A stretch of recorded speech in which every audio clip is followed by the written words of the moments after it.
Hello students, welcome to our top classes, one step ahead for learning where we help you to achieve your goals.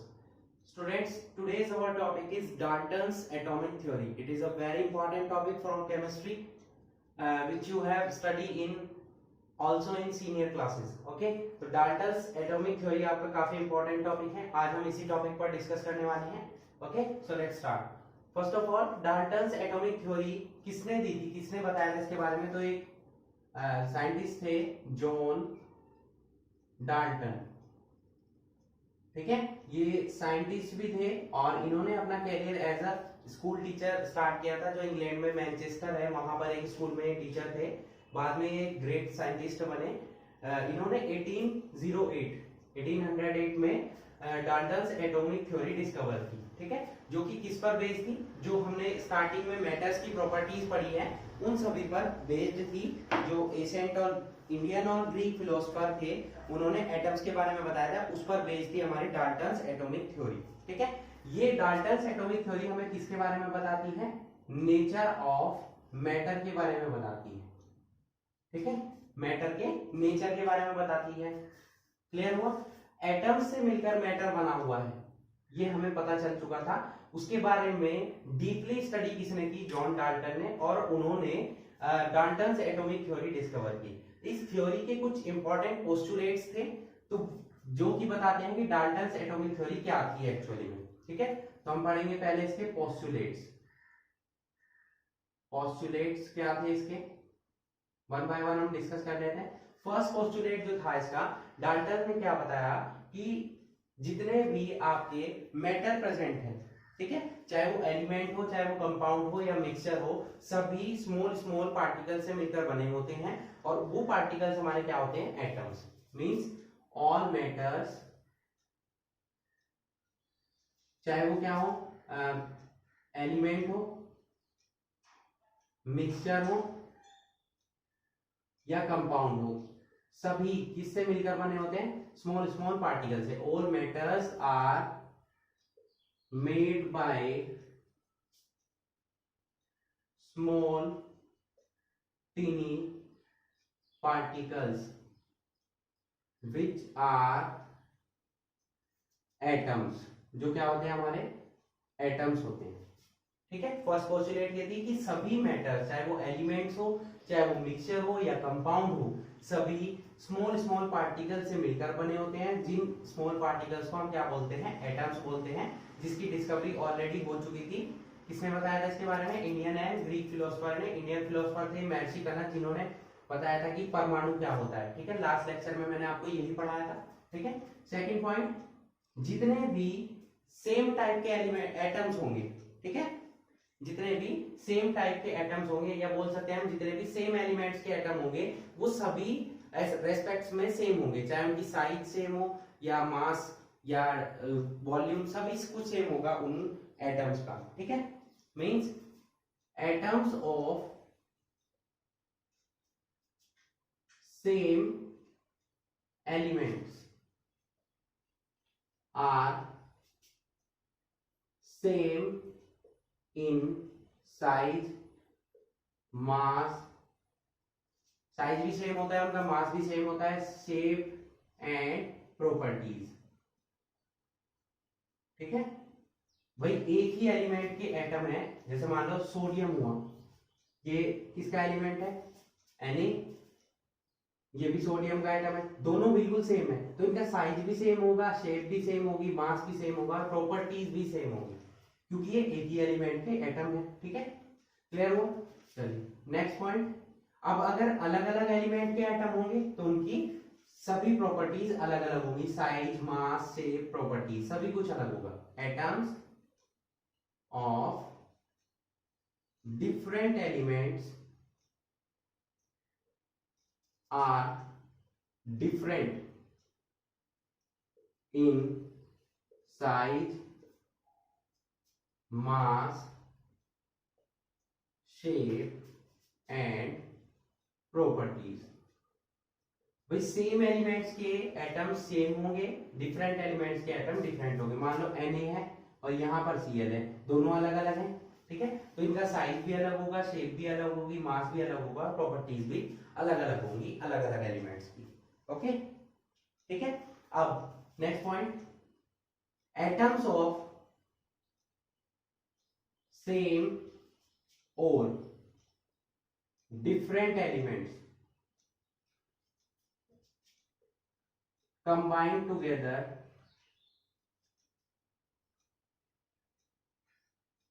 to form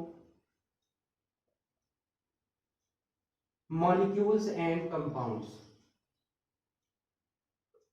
ठीक है, मतलब same element और different elements के जो atoms होते हैं वो आपस में कॉम्बिनेशन करते हैं और मॉलिक्यूल्स का फॉर्मेशन करते हैं और कंपाउंड्स का फॉर्मेशन करते हैं। ठीक है, फॉर एग्जांपल ये हमारा हाइड्रोजन का एटम है, ये भी हाइड्रोजन का, दोनों आपस में जुड़ गए तो क्या बन जाती है हमारी हाइड्रोजन गैस बनती है, पढ़ा हुआ होगा आपने। ये हमारा सोडियम का एटम है, ये क्लोरीन का, दोनों अलग अलग है, दोनों जुड़ जाते हैं तो क्या बन जाता है हमारा साल्ट। ठीक है, NaCl। NaCl का फॉर्मूला किसका फॉर्मूला होता है, कॉमन साल्ट का, जो आप नमक यूज करते हैं। ठीक है, तो इस तरीके से एटम्स सेम एलिमेंट के हो चाहे डिफरेंट एलिमेंट के हो, वो आपस में कॉम्बिनेशन करते हैं। जब सेम एटम मिलते हैं, मतलब सेम एलिमेंट के एटम मिलते हैं, जैसे हाइड्रोजन हाइड्रोजन, तो मॉलिक्यूल्स बनते हैं, और अलग अलग मिलते हैं तो हमारा क्या बन जाते हैं, कंपाउंड्स का फॉर्मेशन होता है। ठीक है, ये थी हमारी fourth postulate.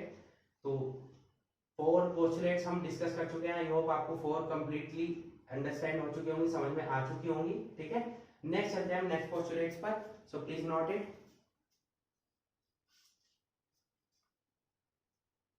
Okay, note it.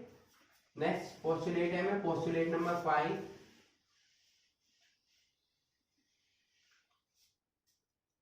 Fifth postulate क्या है, अभी मैंने आपको बताया कि एटम्स और मतलब सेम एलिमेंट और डिफरेंट एलिमेंट के एटम्स कंबाइन करते हैं, कंपाउंड्स का फॉर्मेशन करते हैं। ठीक है, तो वो जब कंपाउंड्स का फॉर्मेशन करते हैं तो वो एक सिंपल रेशो में आपस में कंबाइन होते हैं और कंपाउंड्स का फॉर्मेशन करते हैं। ठीक है, मतलब ऑल एटम्स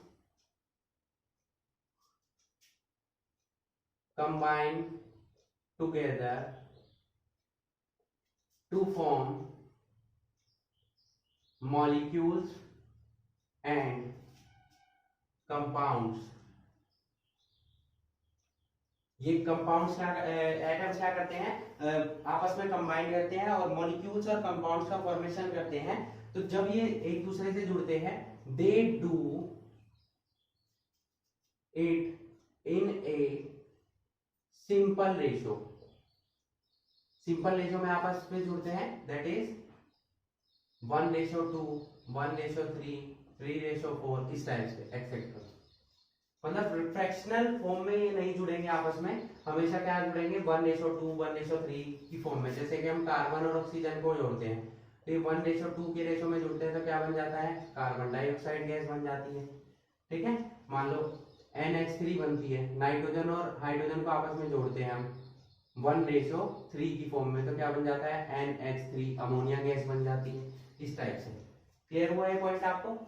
ओके, नेक्स्ट चलते हैं हम नेक्स्ट पोस्टुलेट पर। नेक्स्ट पोस्टुलेट क्या कहती है कि अगर हम ये एटम्स जो हम जोड़ रहे हैं आपस में कंपाउंड्स बनाने के लिए, इनका रेशो चेंज करते हैं तो अलग टाइप के कंपाउंड हमारे बन जाते हैं। मतलब atoms of 2 different elements, atoms of 2 different elements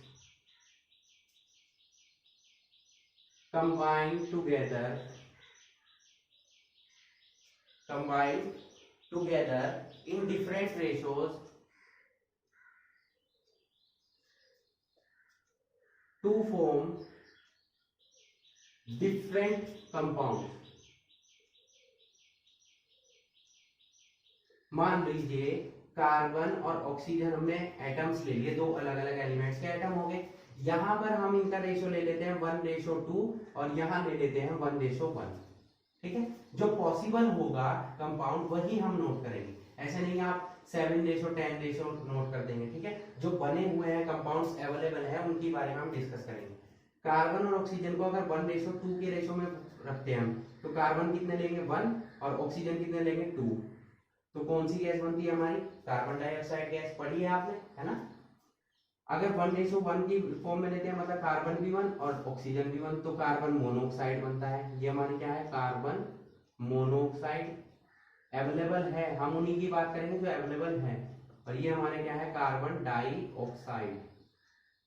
तो मतलब क्या हुआ कि एटम्स, अलग अलग एलिमेंट्स के एटम अलग अलग रेशियो में भी रिएक्शन कर सकते हैं, कंबाइनेशन कर सकते हैं और अलग अलग टाइप के कंपाउंड्स का फॉर्मेशन करते हैं। क्लियर हुआ ये वाला पॉइंट आपको? ठीक है, चलिए नेक्स्ट पॉइंट ले लेते हैं। द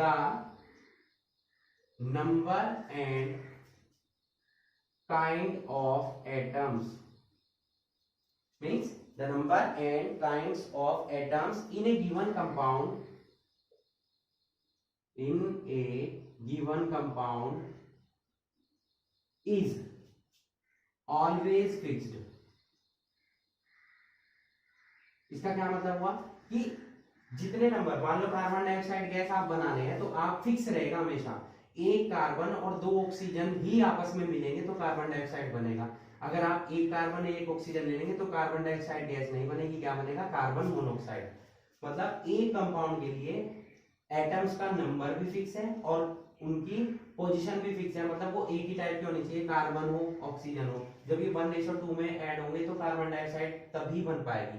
अगर 1:1 में ऐड होंगे तो कार्बन डाइऑक्साइड नहीं बनेगी, क्या बनेगा, कार्बन मोनोऑक्साइड बनेगी। ठीक है, ये हमारा था 7th पोस्टुलेट। क्लियर हुआ है आपको? नेक्स्ट चलते हैं हम नेक्स्ट पोस्टुलेट पर।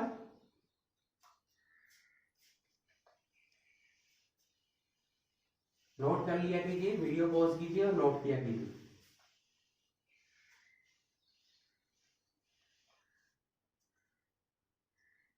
नेक्स्ट पोस्टुलेट क्या है, atom is the smallest particle that takes place in a chemical reaction। मतलब जब भी कोई हम केमिकल रिएक्शन नोट करते हैं तो उस केमिकल रिएक्शन का जो सबसे छोटा पार्टिकल होगा वो हमेशा एटम ही होगा, क्योंकि एटम से छोटा पार्टिकल कोई प्रेजेंट ही नहीं है। एटम्स क्या था, इंडिविजिबल था, यही बताया था हमारे ग्रीक और इंडियन फिलोसफर ने। ठीक है, वही नेक्स्ट पॉइंट नोट कर देते हैं, atom can neither be created nor destroyed। That is, इसका मीनिंग क्या हुआ, एटम इज इनडिविजिबल। एटम को डिवाइड नहीं किया जा सकता है, ये किसने बताया हमें, डाल्टन्स एटॉमिक थ्योरी ने। बट ये दोनों पॉइंट हमें ऑलरेडी पता थे कि एटम जो है स्मॉलेस्ट पार्टिकल है, ठीक है, इससे छोटा पार्टिकल प्रेजेंट नहीं है। और एटम क्या है, ना तो एटम को बनाया जा सकता है ना ही डिस्ट्रॉय किया जा सकता है। एटम क्या है, इनडिविजिबल पार्टिकल है। ठीक है, तो ओवरऑल अब तक हमने 9 पोस्टुलेट डिस्कस किए हैं। ये पोस्टुलेट्स हमारे डाल्टन्स एटॉमिक थ्योरी के, यानी कि सीधा सा बोल सकते हैं कि डाल्टन्स एटॉमिक थ्योरी क्या है वो सभी कौन बताते हैं, ये 9 पोस्टुलेट जो मैंने आपको अभी नोट कराए हैं। ठीक है, अब डाल्टन्स एटॉमिक थ्योरी बनी, बट इसमें कुछ ड्रॉबैक्स थे, इसकी कुछ लिमिटेशंस थी, कुछ बातें ऐसी थी जो ये एक्सप्लेन नहीं कर पाई। ठीक है, उसके बाद आई मॉडर्न एटॉमिक थ्योरी। ठीक है, या हम बोल सकते हैं कि ये जो ड्रॉबैक्स थी इनको दूर किया गया, और ड्रॉबैक्स और लिमिटेशन को जब हमने दूर किया, जो नई पोस्टुलेट डेराइव की, वही हमारी क्या है, पोस्टुलेट्स ऑफ क्या है, मॉडर्न एटॉमिक थ्योरी। ठीक है, क्लियर हुआ? तो चलते हैं हम मॉडर्न एटॉमिक थ्योरी के पोस्टुलेट्स पर। So please note it.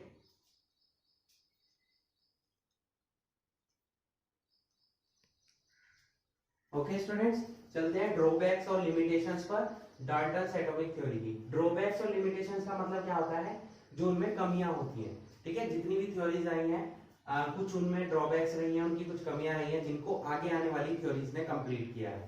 ठीक है, इसी को हम बोल सकते हैं postulates of modern atomic theory. मतलब जो हमने ड्रॉबैक्स थी उनको दूर किया, उनके बारे में बताया और नई एटॉमिक थ्योरी डिस्कवर की साइंटिस्ट ने, तो वो है हमारी postulates of modern atomic theory.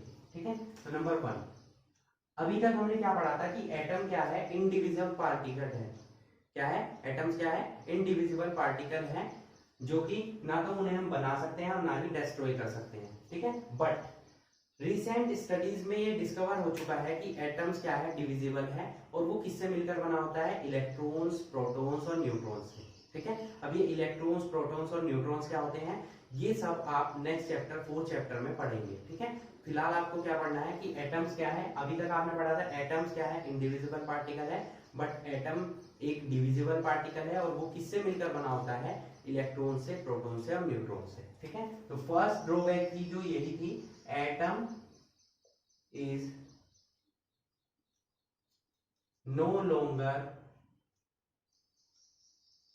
considered as indivisible particle। ठीक है, एटम इंडिविजुअल पार्टिकल है, ये ज्यादा दिन तक नहीं चल पाया, क्योंकि एटम किसने बता दिया, आगे आने वाले साइंटिस्ट ने बताया कि एटम जो है किससे मिलकर बना होता है, it is made up of electrons, protons and neutrons. ठीक है, रिसेंट स्टडी में ये पता चल चुका है। तो ये फर्स्ट ड्रॉबैक हुई भाई, डाल्टन एटॉमिक थ्योरी ने क्या बताया था, इंडिविजिबल पार्टिकल है एटम, बट आने वाली थ्योरीज ने क्या गलत साबित कर दिया डाल्टन को कि एटम क्या है, इंडिविजिबल नहीं है, वो डिविजिबल है। किससे मिलकर बना होता है, इलेक्ट्रॉन से, प्रोटॉन से और न्यूट्रॉन से। ठीक है, सेकंड पोस्टुलेट क्या लेंगे यहाँ पर, जो ड्रॉबैक है हमारी, एटम डाल्टन ने क्या बताया था कि जो सेम एलिमेंट्स के एटम होंगे उनकी वो सभी प्रॉपर्टीज में सेम होंगे, चाहे उनका मास सेम हो, शेप सेम होगी, साइज भी सेम होगा। बट कुछ ऐसे एटम्स प्रेजेंट हुए जिनके जो सेम एलिमेंट के थे, बट उनके क्या है, मासेस क्या थे, अलग अलग थे। Atoms of same elements, atoms of same elements may have different masses। Same elements के एटम्स का मासेस अलग अलग भी हो सकते हैं। फॉर एग्जांपल हम क्लोरीन ले लेते हैं, क्लोरीन का जो मास है वो 35 भी होता है और 37 भी होता है। ठीक है, क्लोरीन का एटॉमिक मास 35 भी होता है, 37 भी होता है। हम यहाँ पर एटॉमिक मास की बात कर रहे हैं, ना कि एटॉमिक नंबर की। एटॉमिक नंबर कितना होता है क्लोरीन का, 17, बट एटॉमिक मास 35 भी होता है, 37 भी होता है। ठीक है, तो जब सेम एलिमेंट्स के एटम्स का मास क्या हो, अलग अलग हो, ठीक है, तो ऐसे एटम्स को हम क्या बोलते हैं, ऐसे एटम्स को हम क्या बोलते हैं, आइसोटोप्स। याद रखें आप, क्या बोलेंगे, आइसोटोप्स। जब एटॉमिक नंबर तो सेम हो बट एटॉमिक मास क्या हो, अलग अलग, ऐसे एटम्स क्या कहलाते हैं, हमारे आइसोटोप्स। ठीक है, थर्ड पॉइंट, ये तो हमने क्लियर किया कि सेम एलिमेंट के एटम्स क्या है, अलग अलग मास रख सकते हैं। अब इसका अपोजिट है, atoms of different elements may have same masses. अभी क्या पढ़ा हमने, सेम एलिमेंट्स के एटम का मास अलग अलग हो सकता है। अब पढ़ेंगे डिफरेंट एलिमेंट्स का मास सेम भी हो सकता है। ठीक है, जबकि डाल्टन ने क्या बताया था कि सेम एलिमेंट के मास सेम होंगे, डिफरेंट के डिफरेंट होंगे, बट यहां अपोजिट हो गया। फॉर एग्जांपल पोटेशियम और कैल्शियम दोनों अलग अलग है। ये पोटेशियम का साइन है, ये किसका साइन है, सिंबल किसके है, ये पोटेशियम का सिंबल है, कैल्शियम का सिंबल है। दोनों का एटॉमिक मास कितना है, 40। अब जब अलग अलग एलिमेंट है और उनका एटॉमिक मास सेम है, तो ऐसे एटम्स को हम क्या बोलते हैं, आइसोबार्स। क्या बोलते हैं, आइसोबार्स। उसे क्या बोलते हैं, आइसोटॉप्स। ठीक है, ठीक है, क्लियर हुआ ये। चलिए नेक्स्ट पॉइंट पर चलते हैं। ये तीनों पॉइंट इंपॉर्टेंट है यहाँ पर पोस्टुलेट्स के लिए। क्लियर, नेक्स्ट पॉइंट है substances. Substances made up of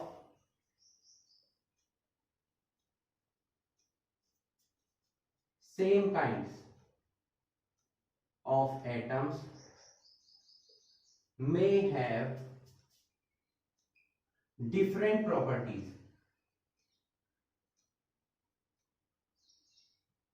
इसका मतलब क्या हुआ कि कोई भी ऐसा सब्सटेंस जो सेम काइंड के एटम से मिलकर बना हो उसकी प्रॉपर्टीज अलग अलग भी हो सकती है। फॉर एग्जांपल हम यहाँ एग्जांपल लेते हैं चारकोल, डायमंड, ग्रेफाइट, ये सभी किससे मिलकर बने होते हैं? कार्बन से। देखिए एटम सेम है, सभी कार्बन के कंपाउंड है, चारकोल भी, डायमंड भी, ग्रेफाइट भी, बट इनकी प्रॉपर्टीज क्या है? अलग अलग है। देखिए ग्रेफाइट क्या है? इलेक्ट्रिसिटी का कंडक्शन कर सकता है, डायमंड नहीं करता है, जबकि दोनों किससे मिलकर बने हुए हैं? कार्बन से ही मिलकर बने हुए हैं। मतलब कोई भी सब्सटेंस हो, चाहे वो सेम काइंड के एटम से मिलकर बना हो, उनकी प्रॉपर्टीज अलग अलग भी हो सकती हैं। लेकिन डाल्टन ने क्या बताया था कि अगर कोई भी सब्सटेंस एक ही तरीके के एटम से मिलकर बना होगा, उनकी प्रॉपर्टी सेम होगी, उनके मास सेम होंगे, उनकी साइज सेम होगा, शेप सेम होगी, बट यहाँ पर वो सभी पोस्टुलेट्स क्या हो रही है? गलत साबित हो रही है। तो यही सब क्या थी? हमारी ड्रॉबैक्स और लिमिटेशंस थी डाल्टन्स एटॉमिक थ्योरी की। फिफ्थ पोस्टुलेट क्या है? डाल्टन ने क्या बताया था कि जो कंपाउंड्स है, एलिमेंट्स हैं, वो एटम्स जब आपस में कंबाइन करते हैं वो सिंपल रेशो में करते हैं, बताया था। बट ऐसा कोई जरूरी नहीं है कि वो हमेशा सिंपल रेशो में ही कंबाइन करेंगे। फॉर एग्जांपल ये हमारा क्या है? एक कंपाउंड ले लेते हैं ग्लूकोज। ग्लूकोज का फॉर्मूला क्या होता है? C12, या शुगर ले लेते हैं, ग्लूकोज ले लीजिए, शुगर ले लीजिए, C12H22O11, इनका रेशो निकालिए। निकाल दिया? क्या ये सिंपल रेशो है? नहीं, ये सिंपल रेशो नहीं है, ठीक है। हाँ ये रेशो फिक्स्ड है और इंटीग्रल वैल्यू है, बट ये सिंपल रेशो तो नहीं हुआ, ठीक है। तो लेकिन फिर भी क्या है? शुगर कंपाउंड अवेलेबल है, तो ऐसा जरूरी नहीं है कि हमेशा एटम्स हमेशा सिंपल रेशो में ही कंबाइन करके कंपाउंड्स का फॉर्मेशन करेंगे, ऐसा कोई जरूरी नहीं है। ये हमारी थी fifth drawback of Dalton's atomic theory.